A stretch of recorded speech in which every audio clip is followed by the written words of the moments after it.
Yes! What the heck? We're on a roll, baby. It's the monitor. Hey everyone, Digital David here. Today in this video, I'm going to be checking out the BenQ MOBIUZ EX2510S gaming monitor. I did receive this product to review, but any opinion expressed in this video is strictly my own. That being said, if you're interested in this product, you want to find out more about it, the link to it will be in the video description. You can see the retail box and packaging right here. Check it out. Everything looks great. They walk you through some of the key features and tech specs right on the side of the packaging. This is a 25-inch gaming monitor. Technically, the screen size measured diagonally is going to be 24.5 inches. It's 1920 by 1080p full HD with 165 hertz for the refresh rate. This is also an IPS panel with a 1 millisecond response time, and it's equipped with dual 2.5 watt speakers. Now let's go ahead, let's open it up and look at the contents. Here are all the contents besides the monitor. First up, we have our product literature right here with a 3-year warranty and our quick start guide, walking us through everything we need to know to get it set up properly. You can see it from both sides. We even have a QR code you can scan if you need any help or product support from BenQ directly. Next, you can see our included cables. We have an HDMI cable and our power cable. Then we have our stand pieces right here. So check this out. Really heavy duty, looks great. We have some cable management built in so we can fish them right through there. And then you can see what the base piece looks like. I really like the color scheme we have going on here with our gray, our silver, and our orange.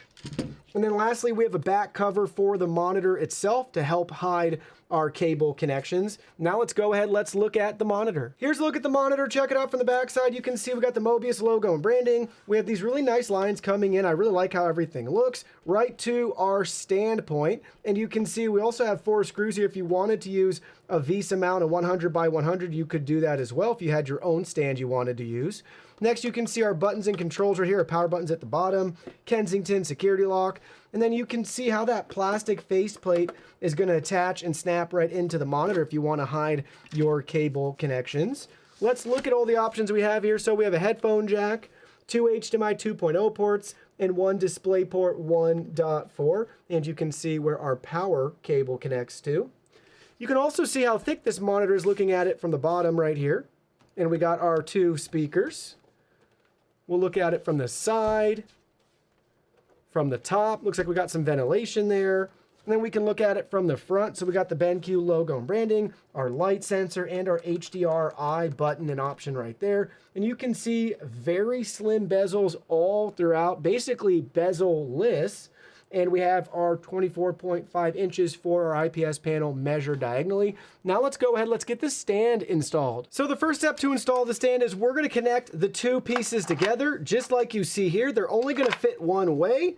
And now we can take the included handle on our bolt and just gently thread and tighten everything in place. No additional tools needed, but you can use a Phillips or a flathead screwdriver if you really desire. I'm not sure what for, because you can see everything's firmly in place. And now our last step is to just go ahead and slide it onto the back of our monitor. And you can see right here, we have our release button if we ever need to remove this for any reason.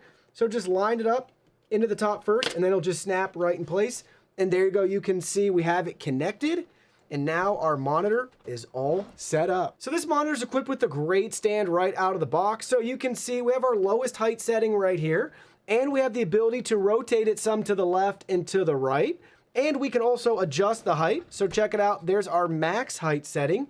And you can't forget about the tilt as well. So we can adjust the tilt. So that's tilted all the way down, but we can tilt it pretty far back so you can get a feel for the adjustments you can make with the included stand. I like that we have the adjustable height, and having the rotation to the left and to the right is definitely a nice touch. The only thing it's missing, in my opinion, is the ability to rotate the whole display completely to give us our nice portrait or vertical viewing mode if we wanted for maybe spreadsheets, stream chat, that sort of thing. But overall, right out of the box, really nice stand. Now you can see we got the monitor plugged in, powered on, everything's working great. We got our Windows PC connected as well, and you can see our current display settings, 1920 by 1080p and 165 hertz. Now let's go over the menu and controls. So front and center, you can see we have an HDRI option right here. We can press that button, and then we can cycle through a couple of quick settings right here, depending on what we're after. And on the very back, we can push the center button, and that's going to bring up kind of a quick menu right here. Again, we can choose our color mode. Those might look familiar to you. Then you can see our settings that we can adjust depending on the mode that we're in. But we can also bring up the full menu from the screen. And you may notice too on the previous screen or this one, we have our resolution and refresh rate as well displayed. So first up, input, HDMI 1, we have it set for cinema, but we could do game or standard. Then we have our quick menu options, same thing. Choose whatever one's appropriate to your preferences. And then we have our color mode options. So we can cycle through, again, all the different options here. We'll look at that in more detail in a minute. We'll bring up some content to see how it really changes everything. We have eye care currently grayed out. We'll come back to that. Then you can see this does have built-in speakers. We can adjust the audio. We'll be testing that out as well later in this video. And then you can see all of our system settings right here for OSD, auto power off, additional display settings. So you can see we have our display mode and our overscan, RGB PC range, our device information with our current and optimum resolution.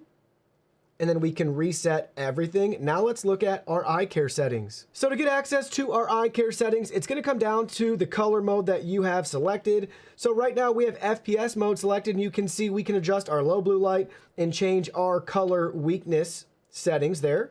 But if we go up to, let's say, game HDRI, we can go back here, and then we have our BI Plus lit up, and we can adjust the light meter and the sensitivity. So depending on the color mode that you're in, you'll have access to some eye care settings. The last control option we have for our menu settings is the top button on the back of the monitor, because the bottom button just turns the monitor on and off. So if we press that top button, you can see we have our input settings right here for each device that's connected to the monitor. Now we're gonna look at some of our color mode and picture settings. So you can see currently we have HDR enabled. Now we can go to game HDRI, and I'll toggle back between those two. Maybe you can see the difference, how HDR is gonna be a little bit lighter than our HDRI. Then we have our Cinema HDRI, and we'll toggle between Game HDRI and Cinema HDRI again. Then we have our FPS. We'll toggle back to FPS. You can see noticeable difference too, especially as you're looking at the water. Then we have our RPG, back to FPS. Then we have our racing game, back to RPG. Then from a racing game, we have custom. So obviously for the custom setting, we can tweak this however we see fit. Then we have our sRGB, back to custom. And then after sRGB, you can see we got our MBook setting right there. And we'll toggle one back to sRGB again. And then lastly, we have our e-paper setting. So you can see the difference between all the different color modes. I really enjoy the HDR mode. But again, if you're doing maybe playing a game, watching a lot of movies, TV, that sort of thing, you'll really appreciate probably having the game HDRI setting or the Cinema HDRI. And then obviously if you're doing any sort of gaming, you can choose the correct color mode for your needs and preferences. For me, typically when I'm using this monitor, I just leave it on HDR and I'm really happy with it. Now I wanted to spend a minute before we talk about the color accuracy and representation of this monitor to really dive into HDRI and explain what the difference of that technology is versus regular HDR. Basically, HDRI is BenQ's proprietary technology that incorporates intelligent control into your HDR viewing experience. So this will use the sensor at the bottom to detect the ambient light for your environment and automatically adjust it for you to give you the ideal viewing experience. So our HDRI has us covered for our ambient lighting conditions, but what about our color accuracy and representation of this panel? This is an IPS panel, and keep in mind, stereotypically, they're best known for their color accuracy as well as their viewing angles, and they also get a little bit of a knock because they're typically a little bit more expensive than your VA or your TN panels. For this particular monitor, BenQ advertises 99% sRGB, and we got super close to that metric ourselves. You can see coming in at 98.7% sRGB for our gamut coverage using DisplayCal and our Data Color Spider X tool right here.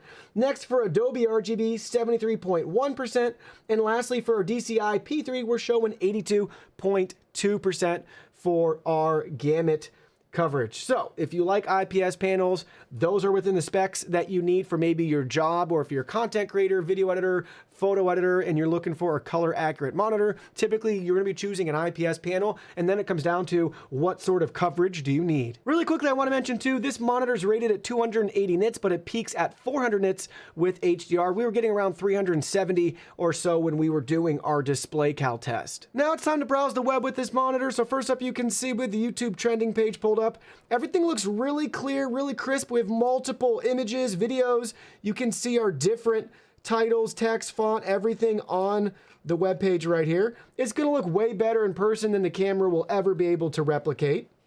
Next up, we got The Verge. So same thing, popular tech blog here. Check it out. Everything looks really nice. Tons of different images, fonts, headlines. I mean, you name it with this website, they really throw a lot at you. So let's go ahead, let's click on this one so you can see how, if you want to consume maybe some news, things along those lines, how it's going to look. Really nice. Images look great, clear and crisp, super responsive. And lastly, we got Amazon, so you can see what it looks like to browse Amazon right here. Everything looks great if you want to use this monitor just to browse the web. So now let's talk about IPS glow and backlight bleed for this monitor. So currently we actually have a black screen on right now. I turned off all the studio lights. I was really having a critical eye, looking at the edges, looking at the screen to see if we could find anything. There is no backlight bleed on this monitor. There might be a little bit of IPS glow coming in at both of the corners at the bottom, but everything's good. Really happy with the panel quality of this particular monitor. Now, keep in mind, you should have a similar experience, hopefully, but everything can vary literally panel by panel. Now it's time for one of my favorite tests. We're gonna be testing out the input lag on this monitor. Now, keep in mind, input lag is different from response time. So this has a 1 millisecond response time NPRT, as well as a 2 millisecond response time G to G. Your response time is gonna be the amount of time it takes the pixel to change from one color to another, or G to G's case, one gray to another gray. So for input lag, this is going to be the delay between your screen and your commands. So say, hitting a key on your keyboard, clicking your mouse, that's what we're measuring right here. So let's go ahead. Let's bring our tool up and let's see the results that we get. There we go. I'm liking what I'm seeing. 1.1 milliseconds. That is very, very fast. Well within range. If you're going to be using this for some competitive gameplay, you will appreciate having that low input lag. Now on the screen, you can see we have our UFO test showing us 3 different FPS values for our 165 Hertz display. So at the top, you can see our smoothest footage right there, 165 FPS at 165 Hertz. Then you can see about half that value at 83 FPS and how that UFO looks going across the screen. And then at the very bottom, 41 FPS and how stuttery all that extra movement you see with the UFO looks like it's going back and forth really quickly. So typically a lot of monitors, low end, are going to be 60 Hertz. So if you're pushing out 60 FPS, maybe 75 Hertz, 75 FPS, if you're lucky, you'll have a similar viewing experience towards the 83 FPS row that you see right there. But if you want to get after that much better gaming experience, if you like to push those frame rates, you will appreciate having that 165 Hertz for that buttery smooth footage. So now let's talk about ghosting and this monitor. Now, full disclosure, I'm still honing my pursuit camera skills using the UFO test, but you can see our real results on the screen right now. So check it out. This is what we actually captured here. And we were using a tripod and we were using a manually powered slider. You can see as we look at the image, it's really hard to notice any ghosting with the UFO, which is a good thing. That's what we want, right? But if I'm being really picky, maybe if we look towards the left side of the red ship, maybe right around the white line, maybe a smidge, but I really have to zoom in on the image and really study it. I would say overall, ghosting is going to be very minimal, if at all. Now let's talk about this monitor and gaming. Really quickly, I wanted to show on the screen our Unigen benchmark right here so you could get a feel for some different environments being displayed on this monitor. And if you're wondering, we're over 300 FPS, which is pretty crazy. So you can see how it's going to look. Look at the different lighting, textures, everything that you're seeing on the display right now to get a feel for what your experience will be when you use this monitor to game. It's very versatile. The colors are great, very accurate. With an IPS display, again, the viewing angle is going to be the best that there is. So if you maybe are a little bit off center for some reason, left or the right, up or down, you will appreciate how the colors aren't going to warp and change like they would on a TN panel.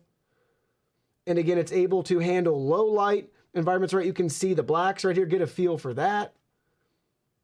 Pretty cool.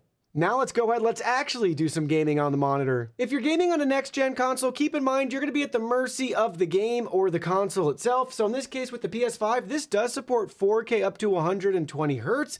This is only a 1080p monitor. So with our PlayStation 5, we'll be able to get 1080p at 120 Hertz, assuming, as you see right here, you have enable 120 Hertz output, and that's going to be dependent on the game that you're playing. So first up, you can see we're playing Call of Duty Warzone right here on the PS5, and we are getting 120 Hertz. And the audio you're hearing is from the built-in speakers on this monitor. Two 2.5 watt speakers. You will not find better sounding speakers on a computer monitor. Fallen allies will redeploy as long as you remain alive. Earn points to bring them back to the action faster.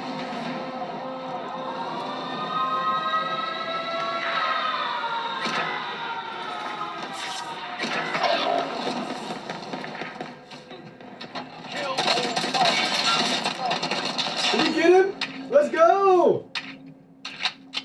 Let's go, baby! Oh no, he just got me! How'd he get back up? Oh. Self-revive? Oh no, so close! Got contact. Check out the quality though, guys. Look at how smooth the footage is. No screen tearing, anything like that. Everything looks really nice. Now you can see we got Fortnite pulled up right here. Check it out. Everything looks great. Really happy with the image quality displayed on this monitor. Don't forget, you can tweak this to your preferences with all the different image mode settings that they have. So find the one that works best for you, or set up your own custom setting and tweak everything till you're content.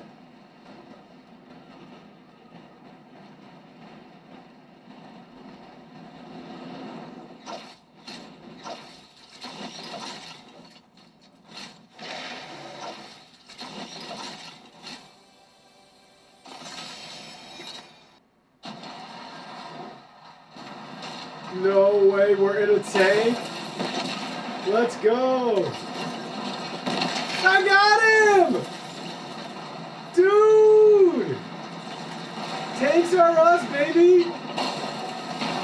This is amazing. That guy's not even on my team.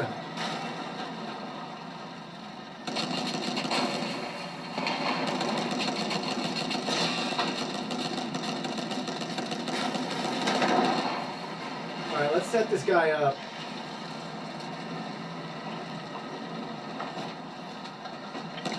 Alright. So he's done. As soon as he's out, baby. Aha.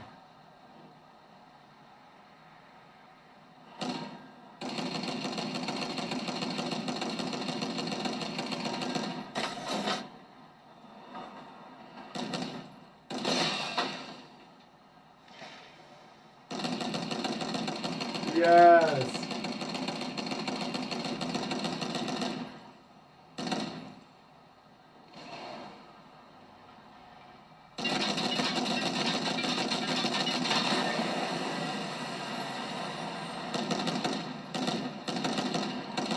Is there a way I can take us both out?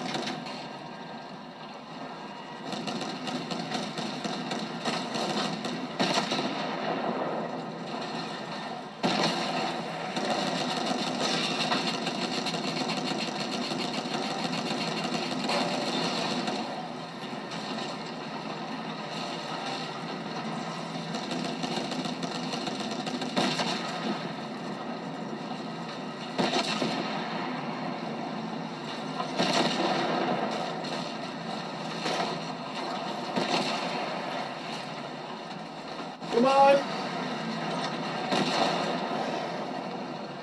Come on! Can we get him? Where did he go?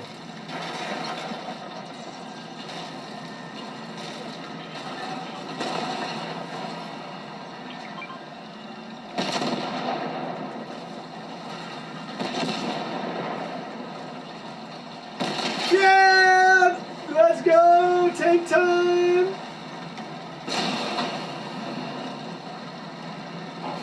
This is amazing.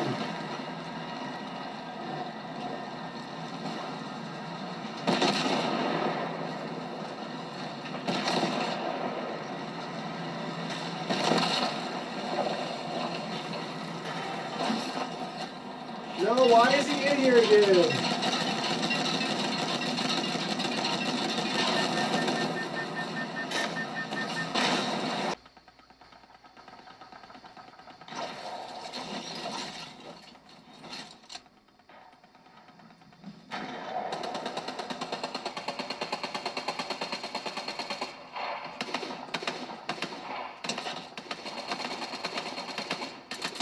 Got him! Through the bush, baby! Oh, he's coming.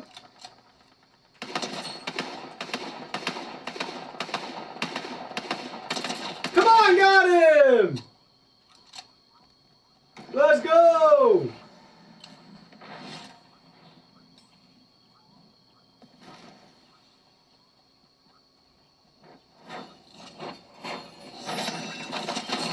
Come on! Come on! Yes! What the heck? We're on a roll, baby! It's the monitor. So now you're left with a couple of questions. What do I value most, and what really sets this apart from other competitors on the market today? Because there are a lot of 1920 by 1080p, 165 hertz gaming monitors out there, and a lot of them will also be more affordable than this monitor. It really comes down to three key features, in my opinion, that you're paying for with this monitor that may or may not be worthwhile to you. The first one is HDRI. If you're a big HDR snob, you'll appreciate having that experience built right in with its own dedicated button front and center. Second thing is similar to that, it's going to be their eye care technology. So if you spend hours and hours and hours day in and day out looking at your screen, you'll appreciate being able to adjust those blue light settings. And lastly, my favorite feature, hands down, on any of the Mobius monitors, just like the one here on my desk and the one that we're covering today, it's the built-in dual 2.5 watt speakers. They sound so good. Now, before you call me out, they're still monitor speakers, right? So at the end of the day, they're not going to be as good as if you had your own sound bar, your gaming headphones, whatever it may be. But if we're just looking at it from the lens of how do these sound compared to all the other hundreds of monitors that I've listened to that have built-in speakers, hands down, this is the best sounding audio by leaps and bounds. It's really it reminds me of a mini soundbar just integrated directly into the monitor. I hope more brands take note and replicate that same experience, because for somebody like myself, I'm not an audio snob and I don't need to have the best audio, but I want something that's enjoyable to use to casually game and watch content without having to lug an extra speaker or anything else. And it's one less cable, all that good stuff. So I really like what we get with this monitor, and those speakers really make the Mobius lineup, in my opinion, a fantastic choice if you're looking for a gaming monitor.